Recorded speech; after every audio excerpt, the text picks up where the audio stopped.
No. Rawr. If that's a scorpion, does that make me Sub-Zero or a reptile?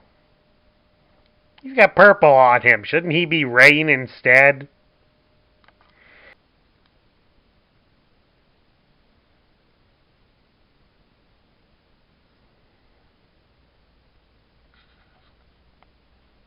Hello everybody, Sparkster1701 here.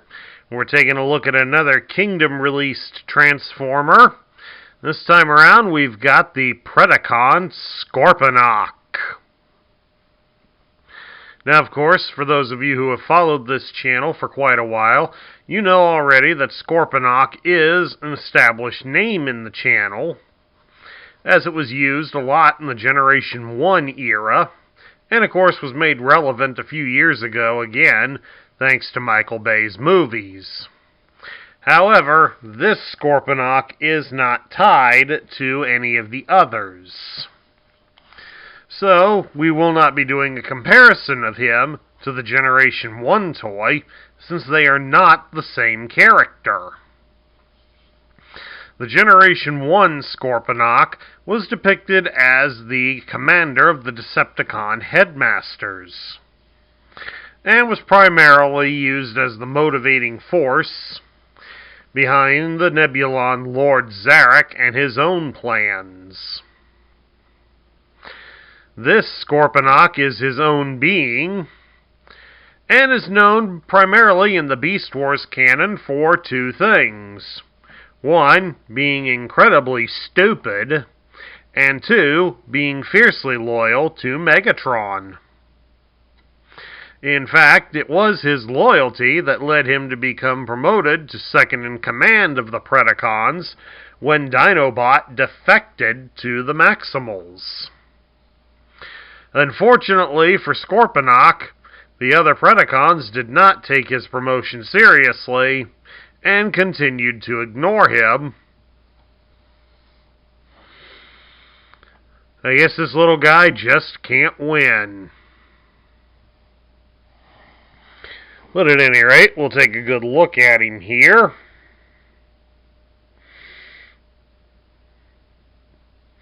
I will say this, I find the design to be rather interesting. To say the least. And I love how the fact they even gave the pinchers the ability to open. But of course, that's where he's also storing his weapons. So we'll take a look at his loose accessories right now. We'll start over here with this one. He's got a fly missile, which does seriously look like a little fly.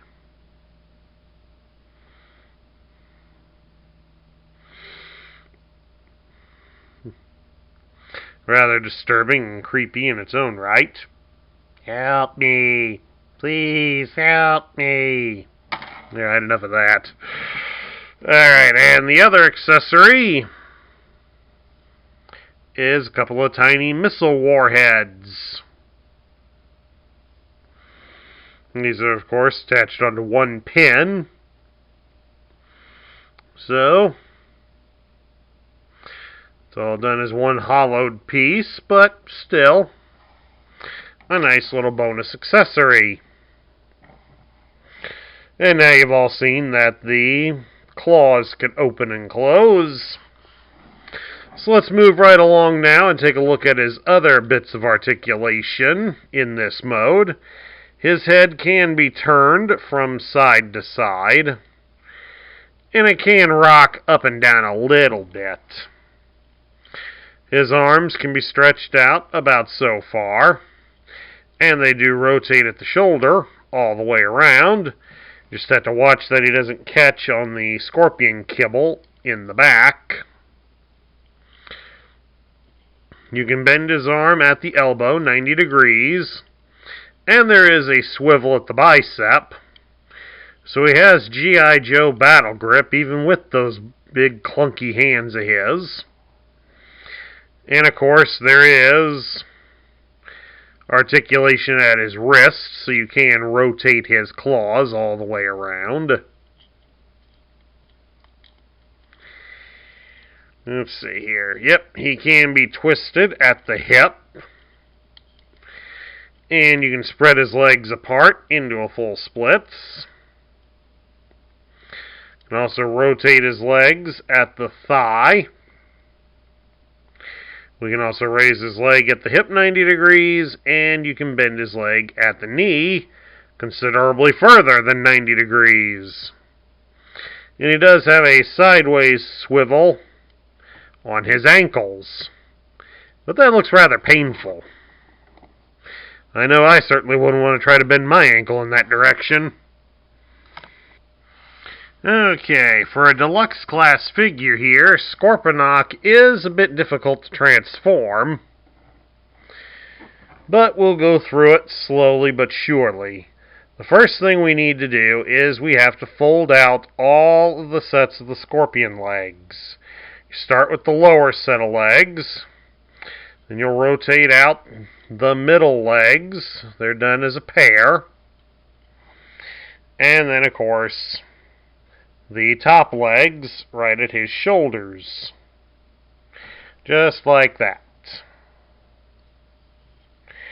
Then we're going to turn Scorponok around to face us. And we will bend his arms at the elbow all the way. And then rotate them so that he has his arms out to the side.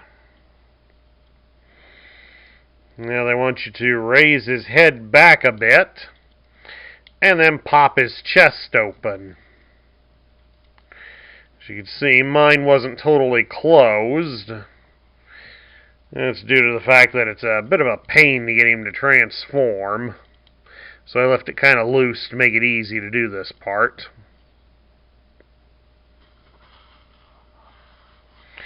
But then once you have that opened up, they want you to fold his head inwards as far down as it'll go. It ain't going to be far, so don't worry about that. Then you're going to bring his arms up at the shoulders, so they go up like that.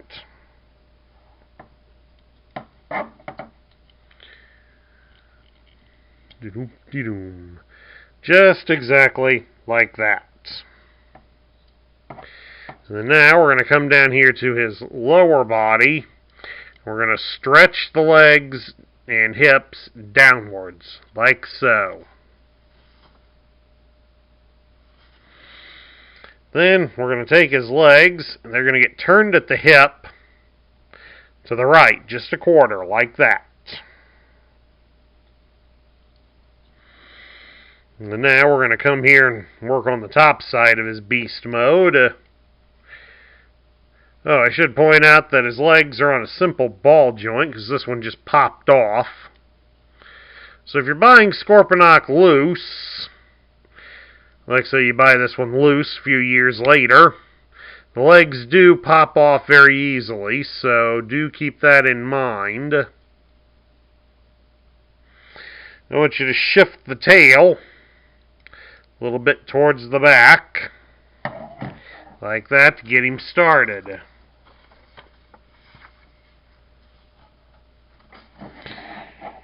Then we're going to reach here to his thoracic area. You're going to raise it up a bit. Probably a lot, actually, so that you can get out the scorpion head. And once you have that totally folded out, you can then fold the section down, and it should snap right into place. May not hear it snap, so don't stand around listening for it. Then now we're going to turn him around here. We're going to work with what was once the right leg. You're going to turn it at the thigh, so this little silver piece is pointing straight up. Because then we're going to fold his foot in such a way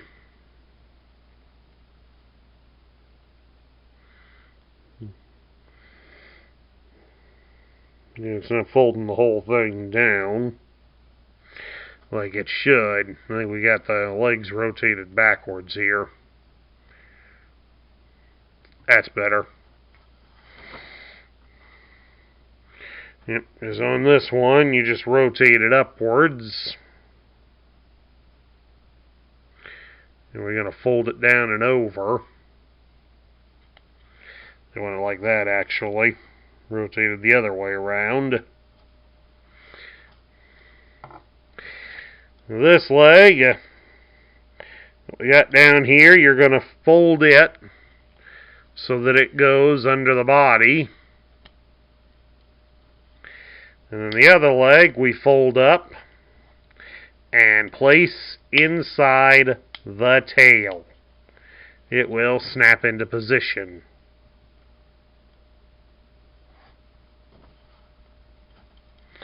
Then, of course, once we've done that, then you fold the other leg in such a way that it folds onto the other one.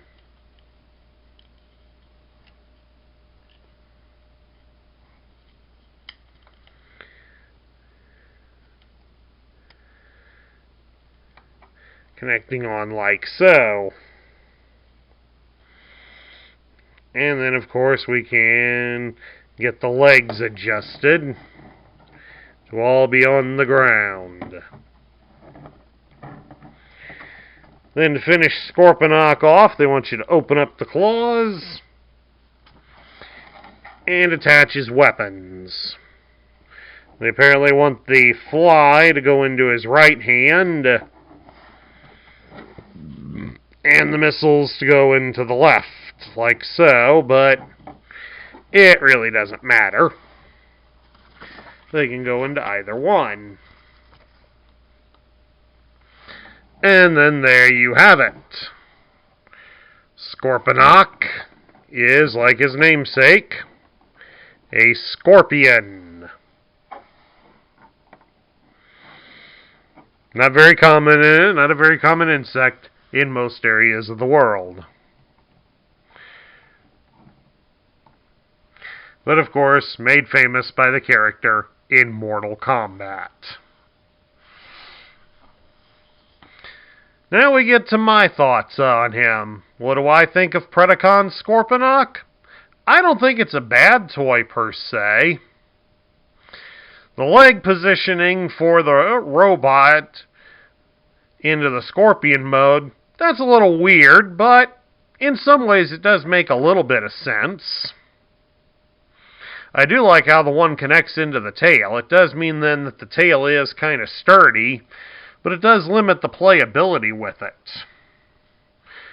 I should probably mention, though, that the very tip of the tail can be moved.